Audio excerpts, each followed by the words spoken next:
지난주에 믿음에 대한 정의를 살펴보고 말씀을 들었습니다. 바라는 것들의 실상, 그리고 보이지 않는 것들의 증거.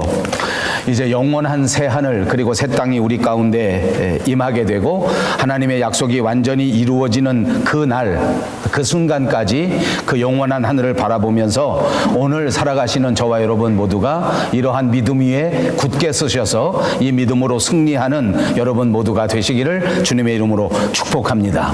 제가 지난 주간 어느 분에게 이런 소리를 들었습니다. 캐나다에 사는 젊은이 한 분이 그 부인이 이제 초등학교 선생으로 발령을 받아서 처음으로 초등학교에 가르치게 된 것입니다. 이제 수업을 진행하고 아이들을 최선을 다해서 열심히 그동안 배운 모든 것들을 또 정성껏 성의껏 믿음을 가지고 열심히 가르칩니다.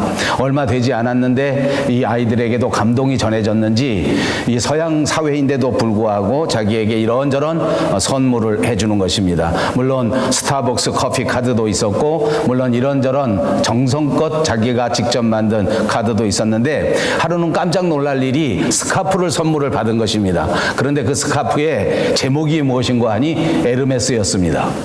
근데 이분들이 워낙 우리 밴쿠버 외곽에 사는 분들이기도 하고 젊은 분들이라서 이 에르메스가 과연 어떤 상품인지 얼마만큼 명품인지 이런 걸 잘 몰랐습니다.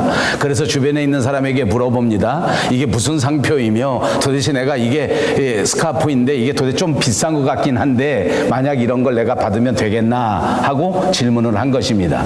사실은 우리 조국 대한민국에도 요즘 김영란법이라는 게 생겨서 공무원들이나 선생님들이 그렇게 큰 금액의 선물을 마음대로 받을 수 없다고 합니다. 그래서 우리들도 이제는 그렇게 과한 선물을 주는 문화가 없어진 지 오래인데 이곳 캐나다 밴쿠버에서 서양 사람들이 이런 일이 있다고 하니까 저도 귀를 쫑긋 세우고 이 이야기를 들었습니다. 자, 아무튼 이제 이것을 추적해보고 또 인터넷에서 이리저리 검색을 해보니 에르메스라고 하는 것이 세계적으로 아주 이름난 명품 가운데 명품이고 비록 조그마한 스카프라고 할지라도 이것이 캐나다 달러로는 평균 가격이 1,000불이 넘는 그런 상품이다 하는 것을 알게 된 것입니다. 이 젊은 선생도 그리고 그 남편도 깜짝 놀라서 그야말로 기절할 일이었으면 이거 어떻게 하면 좋을까. 그런데 이제 그 소리를 듣고 이것이 이런 상품이다 또 컴퓨터에서 인터넷에서 찾아서 이것이 이렇게 비싼 것이다 라고 가르쳐주는 사람이 하는 말이 정말 가관이었기 때문에 제가 여러분에게 전하려고 하는 것입니다. 자, 이것은 보통 초등학교 선생들이 받을 수 있는 그런 선물은 아니다. 정말 과한 것이다. 네가 정말 열심히 최선을 다해서 가르쳤기 때문에 마음에 큰 감동이 있어서 아마 그 부모가 이렇게 선물한 것 같은데 이 나라에서는 무슨 김영란법 같은 것은 없지만은 그러나 우리가 통상적으로 생각하는 법적 상식으로 이런 것을 선생님이 받는 것은 그리 마땅치가 않다. 그런데 혹시 그 선물을 준 사람이 한국 사람이거나 혹은 중국 사람이면 조금 달라진다. 이렇게 말을 해줬습니다. 그래서 그 선생님이 듣고 아니 도대체 이런 과한 선물을 받아서 부담스럽고 그렇겠는데 도대체 이거 준 사람이 캐나다 사람이면 무슨 소용이며 미국 사람이면 무슨 소용인데 도대체 한국 사람이면 왜 이야기가 달라지는 것이냐. 여러분 한국 사람이면 왜 이야기가 달라지겠습니까? 한국 사람이면 10중 8구 짝퉁이다. 아바지. 저는 이 소리를 듣고 마음속에 쿵 하는 생각이 떠올랐습니다. 많이 알고 있는 이야기입니다. 우리가 그냥 웃고 넘길 만큼 우리 한국 사람들이 워낙 명품에 대한 짝퉁을 만드는 기술이 뛰어나고 또 모든 사람들이 짝퉁 명품을 들고 다니기 때문에 이런 이야기가 나와도 크게 놀랄 일이 아닐 것입니다. 그러나 여러분, 제가 오늘 설교를 시작할 때 이 말씀을 드리는 것은 우리가 믿음에 관하여 이야기하고 있고 오늘서부터는 드디어 믿음의 영웅들, 믿음의 조상들을 한 사람 한 사람 살펴볼 것인데 과연 우리 한국 교회의 집사님들은 이 에르메스 스카프처럼 거의 짝퉁일까? 아니면 진짜 명품일까? 하는 생각을 하게 되었다는 말씀입니다. 사랑하는 여러분, 저와 여러분 모두가 하나님 앞에 나아갈 때에 우리 밴쿠버 영성교회에서 온 성도들은 모두가 하나님이 인정할 만한 진짜 그리스도인이다 하는 칭호를 들으실 수 있기를 다시 한번 주님의 이름으로 축복합니다. 행여 우리 가운데 어느 한 사람이라도 거기서 왔다면 거의 짝퉁이다 이런 소리를 듣는 일은 결코 없으시기를 바랍니다. 오늘 본문에서는 아벨에 대한 이야기를 나옵니다. 아벨은 믿음으로 하나님께서 받으시는 진짜 예배를 드렸습니다. 정말 하나님이 흠양하시는 아름다운 제사를 드렸다는 것이 성경의 기록입니다. 여러분, 구약 성경에서 말하는 제사라고 하는 것은 오늘날 이 시대에서 예배라고 말씀드릴 수 있는 일입니다. 제사를 통해서 하나님과 공적으로 교통하고 소통하는 것을 의미하기 때문에 오늘날의 예배와 동일한 의미를 갖는다는 말씀입니다. 자, 이제 히브리서 기자는 믿음의 영웅을 소개하는데 이 믿음의 영웅을 소개할 때 가장 먼저 믿음으로 예배에 성공한 진짜 예배자, 진짜 그리스도인 아벨을 가장 먼저 소개하고 있는 것입니다. 그러므로 우리의 믿음 생활에 있어서 가장 소중한 것은 역시 하나님 앞에 진짜 예배를 드리는 진짜 예배자가 되는 일이라는 사실을 알 수 있습니다. 오늘 사랑하는 여러분, 예배하는 이 시간이 하나님께 진짜 예배를 드리는 진짜 예배자들이 꼭 되시기를 바랍니다. 히브리서 11장 4절에서는 아벨과 가인의 제사를 이야기해 주고 있습니다. 태초에 처음 인간이었던 아담과 하와로부터 태어난 두 아들 가인 그리고 아벨에 대한 이야기입니다. 이 사람에 대한 이야기는 우리가 너무나 잘 알고 있습니다. 예수 믿지 않는 사람도 가인의 후예, 아벨의 후예에 대한 것은 대부분 알고 있는 실정입니다. 하나님은 아벨과 그의 제사는 흠양하고 받으셨는데 가인과 그 가인의 제사는 받지 않으셨습니다. 이건 구약 성경 창세기 4장 5절에서 6절에 자세하게 기록되어 있는 내용입니다. 왜 하나님은 가인과 그 가인의 제사는 받지 않으시고 왜 하나님은 아벨과 그 아벨의 제사는 받으셨을까? 이것은 신학자들에 의해서, 예배자들에 의해서, 또 그리스도인들에 의해서 많은 궁금증을 자아내는 대목이고 또 여러 학자들이, 여러 목회자들이 여기에 대하여 다양한 해석을 하고 있는 것도 사실입니다. 그런데 오늘 히브리서의 기자는 이 이야기에 대하여 분명한 대답을 줍니다. 그것은 바로 믿음 때문에 하나님께서는 아벨의 제사를 받으시고 믿음 때문에 하나님께서는 가인과 그 제사를 받지 않으셨다. 그러면 히브리서에서 말하고 있는 이 예배 연합의 조건, 다시 말하면 어떤 믿음은 하나님이 받으시고 어떤 믿음은 받지 않는가 하는 것이 궁금해집니다. 오늘 저는 이것을 설명하기 위해서 다른 설교자들이 설교했던 내용을 여러분들에게 소개하려고 합니다. 많은 설교자들이 이 대목을 설교하면서 이렇게 말씀합니다. 성경에는 피 흘림이 없이는 사함이 없다라는 말씀이 있다. 피 흘림이 없이 사함이 없다. 그래서 죄를 용서받으려고 하면 반드시 피 흘림이 있는 제물을 하나님 앞에 드려야 한다라는 해석입니다. 그러니까 가인은 십자가에 피 흘림이 없는 그런 대상이고 아벨은 십자가에 피가 있는 그 피 흘림의 제물을 통한 속죄 제사를 드렸기 때문에 하나님이 받으셨다라는 해석입니다. 그렇기 때문에 당연히 하나님께서는 가인의 제사를 거절하시고 그러기 때문에 당연히 아벨은 피 흘리는 제사를 드렸고 그 희생의 제사야말로 하나님께서 받으시는 예배가 되었다는 해석입니다.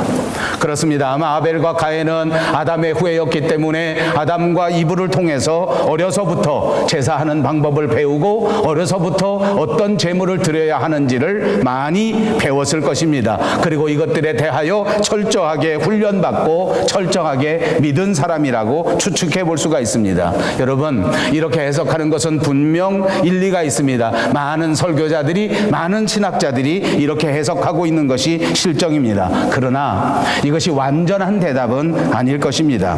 이것이 완전한 완전한 대답이 되려고 하면 몇 가지 문제가 있다는 말씀입니다.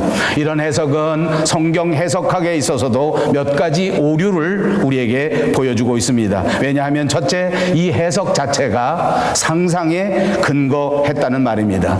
왜냐하면 이 해석을 전제한 것은 바로 피 흘림이 없으면 사함이 없다라는 해석이었는데, 그러나 성경에는 분명히 피 흘림이 없으면 사함이 없다라는 말씀이 있음에도 불구하고 가인의 제사가 피 흘림이 없는 제사라고 하는 정확한 근거는 찾을 수가 없기 때문입니다.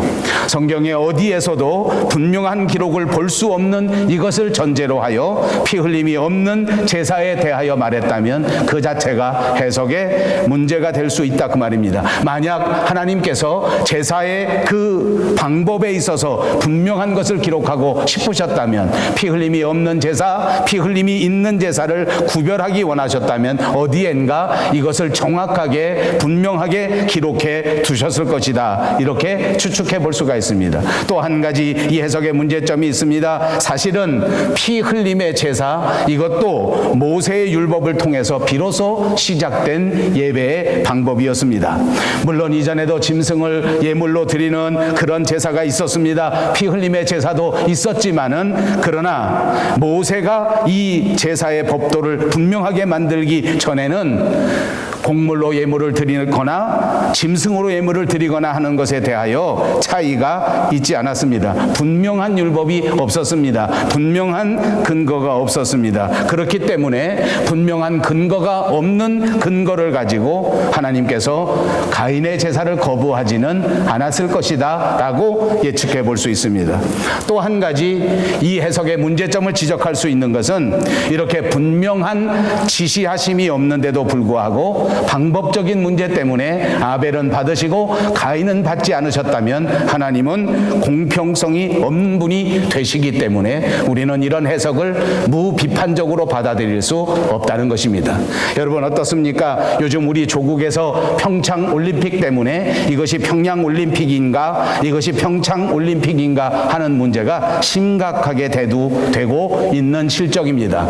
많은 젊은이들이 훈련을 거듭하고 연습을 거듭해서 대표권을 따냈는데 북한과의 연합 때문에 단일팀 때문에 기회를 잃어버리는 것에 대해서 역사상 그 어느 때보다도 반대가 많은 것입니다. 어느 정치학자가 이것에 대해서 설명해 주기를, 이제 우리나라의 젊은이들의 머릿속에는 우리 세대, 젊은 세대의 생각 가운데는 가장 중요한 가치가 공평에 관한 가치다. 이제 우리의 젊은이들은 공평성에서 문제가 되면 참을 수가 없는 그런 가치관을 가졌다라고 해석하는 것을 저도 보았습니다. 정치를 말하려는 것이 아닙니다. 지금 상황을 말씀드리려는 것은 아닙니다. 그만큼 공평성이라고 하는 것이 오늘날에도 중요하게 취급받는 것인데 결코 하나님께서 이 공평성을 훼손하는 일을 하시지 않을 것입니다. 그러므로 가인과 아벨의 제사에 있어서 이것이 피 흘림의 제사가 아니기 때문에 받지 않으셨다는 해석은 이런 공평성에서도 위험한 요소를 가지고 있는 것입니다.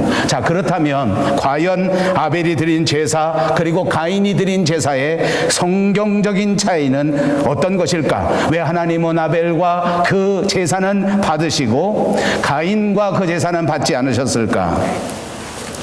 오늘 창세기에서 말씀하시는 것을 다시 한번 자세하게 살펴볼 필요가 있습니다. 창세기 4장 3절에서 4절에 보면 가인은 땅의 소산으로 하나님 앞에 예배를 드렸고 아벨은 양의 첫 새끼를 하나님 앞에 드렸습니다.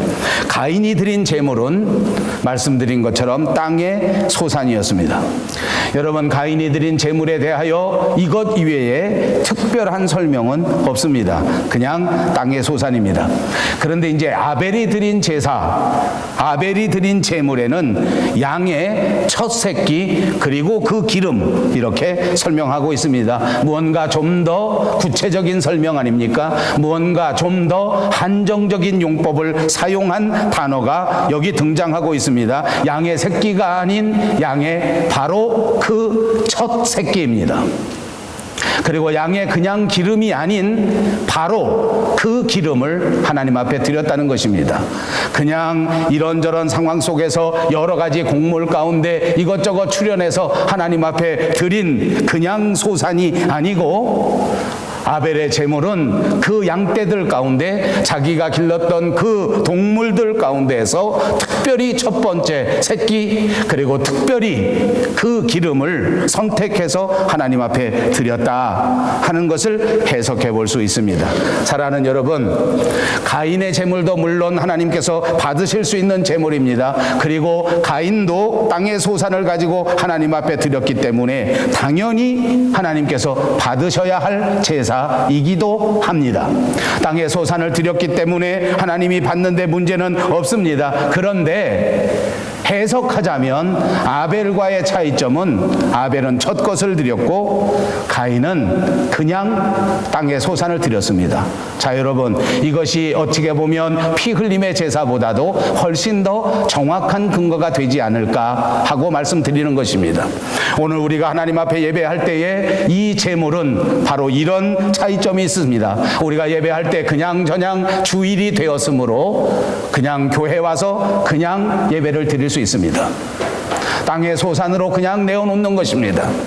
내 시간 가운데 하나님 앞에 그냥 드리는 것입니다. 그런가 하면 오늘 아벨과 같은 제물을 드릴 수도 있습니다. 그것은 내 시간 가운데 가장 소중한 시간을 하나님 앞에 내어 드리는 것입니다. 지금 이 순간 가장 깊은 정성을 하나님 앞에 내려놓고 가장 집중된 마음을 하나님 앞에 드리는 것입니다. 그것이 예배의 차이입니다. 오늘 우리가 똑같이 이 시간 하나님 앞에 앉아 있지만 이 가운데에서 아벨의 첫 새끼를 드리는 사람이 있을 수 있고 그냥 땅의 소산을 하나님 앞에 드리는 사람이 있을 수 있다는 차이점인 것입니다. 저는 이 해석이 너무너무 마음에 듭니다. 그러므로 사랑하는 여러분, 오늘 우리도 아벨처럼 우리의 마음을 다하여 성품을 다하여 아니 우리의 목숨까지라도 하나님 앞에 드릴 수 있는 믿음의 예배자들이 다 되시기를 바랍니다.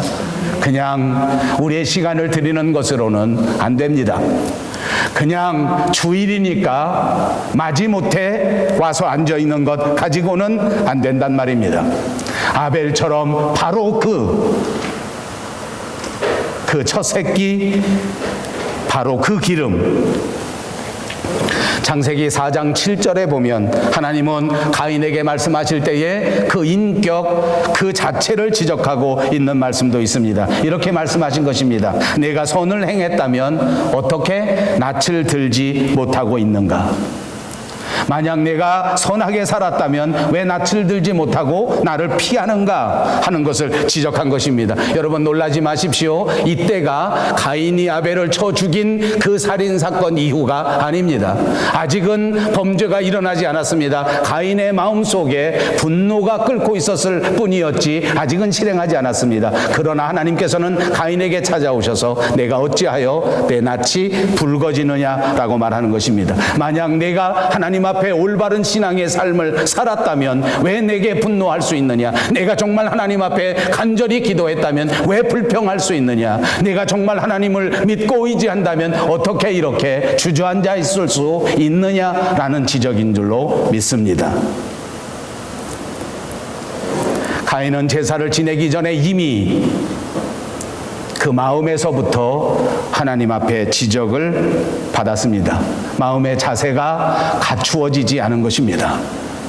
몸의 태도도 갖추어지지 않았습니다. 하나님 앞에 나오는 사람으로서 예배자로서의 준비가 되어 있지 않았단 말입니다. 그러므로 하나님은 가인에게 그 태도를 지적하셨고 그리고 결국 가인의 제사를 받지 않으셨다고 해석할 수 있습니다. 여러분, 가인은 하나님이 기뻐하시는 삶을 살지 못했습니다. 예배는 바로 그것입니다. 오늘 이 한 시간 이곳에 나와 앉아 하나님 앞에 찬송하고 하나님 앞에 기도하고 하나님의 말씀을 듣는 것, 이것만이 예배가 아니라 우리가 가정에 돌아가서 한 주간 동안 살아가는 것, 우리가 직장에 나아가서 한 주간 동안 살아가는 삶의 모든 것들이 하나님 앞에 드려지는 예배라는 사실을 잊지 말고 기억하시기를 바랍니다. 그것이 진짜 예배입니다. 그러므로 예배의 1시간 의식보다 더 중요한 것은 우리의 삶이 하나님을 기쁘시게 하는 삶이 되어야 한다는 말입니다. 가인은 이것을 놓쳤습니다. 그는 들판에서 살아갈 때에 하나님을 경외하지도 않았고 하나님을 두려워하지도 않았습니다. 사랑하는 여러분, 오늘 예배를 마치고 돌아가 우리 가정에서 가정생활할 때에 하나님을 존경하고 하나님을 두려워하는 저와 여러분들이 꼭 되시기를 바랍니다. 언제나 하나님과 동행하면서 하나님의 뜻을 구하고 지금 이 순간 하나님이시라면 내가 어떻게 말하는 것을 기뻐하실까? 지금 이 순간 하나님이시라면 내가 어떻게 행동하는 것을 기뻐하실까라고 생각하시고 살아가신다면 여러분의 삶이 하나님을 기쁘시게 하는 아름다운 예배의 삶이 되어지는 줄로 믿습니다. 오늘 말씀드린 것처럼 가인은 하나님 앞에 최선의 예물을 드리지 않았습니다. 여러분, 하나님은 우리 재물이 무엇인가, 어떤 것을 가져왔는가에 대해서는 관심이 없으십니다. 우리 사람은 무엇을 가져왔는가가 중요합니다. 비싼 것을 가져왔는가, 그렇지 아니한가.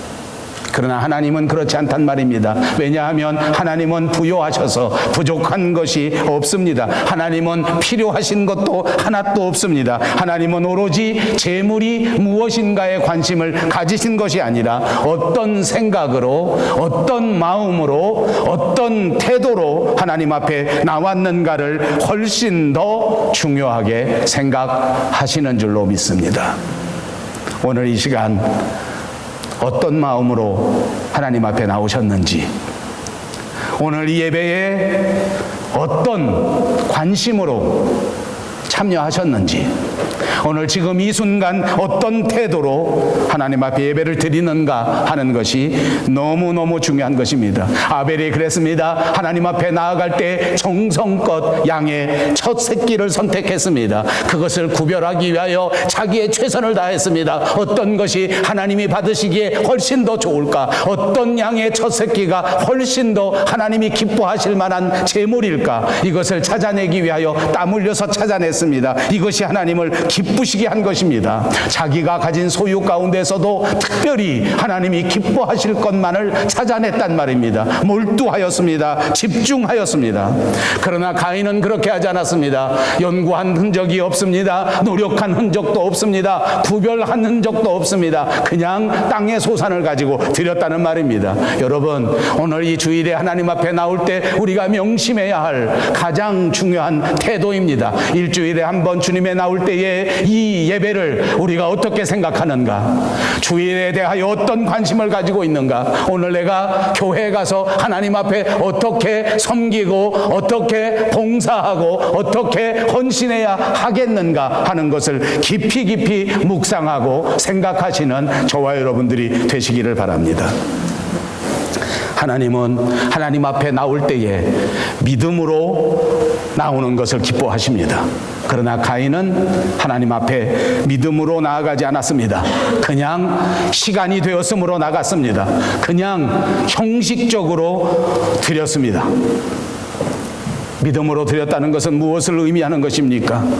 믿음의 대상, 우리 주 하나님 아버지를 바라보는 것입니다. 하나님 아버지를 바라보고 하나님이 무엇을 원하시는가, 그것을 깊이 생각하는 것, 그것이 바로 믿음입니다.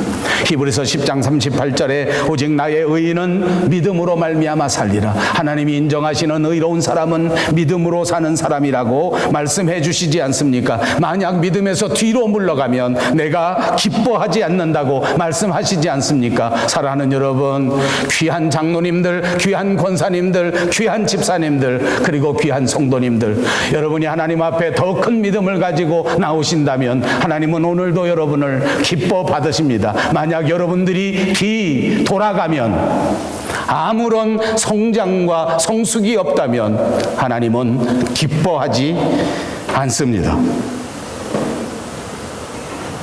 믿음이 없이는 하나님을 기쁘시게 할 수 없기 때문입니다. 하나님께 나아가는 예배자는 반드시 그가 계신 것과 그가 자기를 찾는 자들에게 상 주시는 이심을 믿어야 할지니라. 오늘 히브리서 본문의 아벨은 하나님 앞에 믿음으로 의로운 자라 하는 증거를 받았습니다. 그 증거의 예가 바로 하나님께서 그 아벨과 그 아벨의 제사를 연납한 것입니다. 그가 바친 제물을 연납하셨습니다. 불로 태워드린 그 첫 새끼를 기쁨으로 받아주셨습니다. 그리고 히브리서를 통해서 말씀하시지 않습니까? 하나님이 받으셨다. 하나님이 연납하셨다. 하나님이 인정하셨다. 여러분, 바로 저와 여러분의 예배가 하나님이 받으시는 예배가 되어야 합니다. 하나님이 인정하시는 예배가 되어야 될 줄로 믿습니다. 다시 한번 정리해 드립니다. 우리의 삶을 하나님 앞에 드릴 때 하나님께서 그 예배를 받으신다는 것입니다. 창세기 4장 7절에도 가인에게는 회개의 기회가 있었습니다. 내가 만약 선을 행한다면 낯을 들지 못할 이유가 없지 않냐? 네가 만약 선을 행하지 아니하면 죄가 문에 엎드리게 된다. 네가 만약 회개하지 않으면 너는 계속해서 죄의 종이 돼서 네 일생토록 죄가 너를 다스리게 된다. 무슨 말씀입니까? 빨리 극복하고 빨리 돌아서서 죄의 종이 되지 말라. 이런 권면의 말씀입니다. 오늘 이 예배를 통해서 다시 한번 하나님께서는 저와 여러분을 깨우치십니다. 돌아서지 말고 죄에게 지지 말고 죄의 종이 되지 말라. 여러분, 우리 모두가 죄의 종이 되지 말기를 바랍니다. 어떻게 하면 죄의 종이 되지 않을 수 있습니까? 이 순간 통회하고 자복하고 회개하여야 하는 것입니다. 이제는 세상적인 삶에서 돌아서야 합니다. 세상과 짝하여 하나님의 관심을 끄고 살았던 우리의 부족한 삶을 오늘 통회하고 자복하면서 회개할 수 있는 저와 여러분이 되시기를 바랍니다. 하나님의 생각에는 아무 관심도 없고 오로지 세상적인 것, 물질적인 것, 육신적인 것에만 온 심혈을 기울이고 살았던 우리의 삶에서 돌이켜 하나님의 말씀으로 돌아서는 저와 여러분이 되시기를 바랍니다.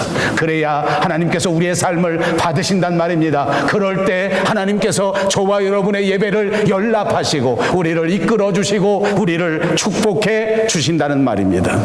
회개하지 않으니까 어떻게 되었습니까? 가인은 회개할 수 있는 기회를 오히려 더 분이 넘쳐서 아벨을 쳐 죽이는 악순환을 이루고 말았습니다. 회개의 기회가 우리 앞에 나왔었는데 그 회개의 기회를 선용하지 못하면 이렇게 더 깊은 죄의 수렁에 빠지게 되는 것입니다. 오늘 이 순간 하나님 앞으로 돌아설 수 있는 기회가 저와 여러분에게 또 생겼는데 여기서도 머뭇거리면 우리는 더 깊은 죄로 빠질 수밖에 없는 것입니다. 또 하나님께서 기뻐하시는 예배를 기억하십시오. 예배는 반드시 드리는 것입니다. 많은 사람들이 예배를 통해서 무언가를 받으려고 합니다. 그러나 정확하게 기억하십시다. 예배는 우리가 하나님 앞에 드리는 것입니다. 온 마음 다해 드리는 것입니다. 착각에서 벗어나십시오. 오늘 교회 가서 은혜 받아야지, 오늘 교회 가서 축복 받아야지, 오늘 교회 가서 위로 받아야지 하는 것도 다 중요한 일일지 모르지만 그러나 진짜 예배자, 아벨과 같은 예배자는 오늘 예배에 나가 내 마음 전체를 하나님 앞에 드려야지. 이제는 정말 내 일생 모든 것을 하나님 앞에 드려야지.